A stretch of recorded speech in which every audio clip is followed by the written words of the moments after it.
Okay, in today's video we are looking at transformers.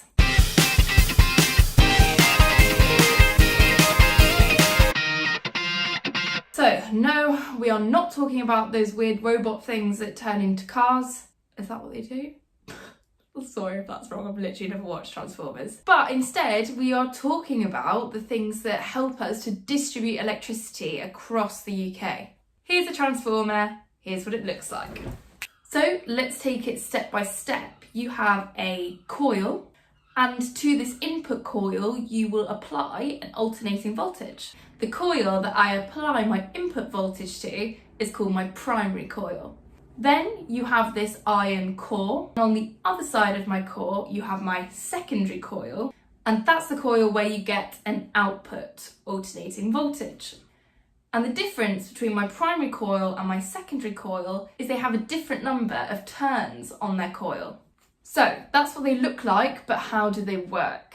Okay, bear with me because it's a bit of a journey. You have an alternating voltage which you apply to your primary coil. And since this coil is part of a complete circuit, you therefore have an alternating current in your primary coil. From the videos on electromagnetism, we should know that when we have a current running through a coil, we have a magnetic field associated with that coil. We should also be familiar with the idea that the direction of that magnetic field depends on the direction of my current.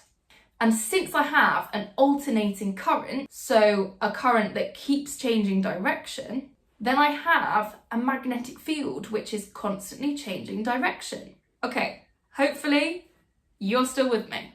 Then our iron core comes into play. That iron core guides that changing magnetic field around to the other side of my transformer. Okay, time to look at what's happening in my secondary coil. At the minute, this is just a coil of wire and there's nothing running through it. Now I'm going to ask you to remember the stuff that we did about electromagnetic induction. The secondary coil has a changing magnetic field running through it. If you took a bar magnet and were moving it in and out of a solenoid. Now, since that magnetic field in my secondary coil keeps changing, that coil keeps cutting those magnetic field lines. So we should know that that will induce a potential difference across my secondary coil. And again, since that secondary coil is then part of a complete circuit, you will get an induced current in my secondary coil.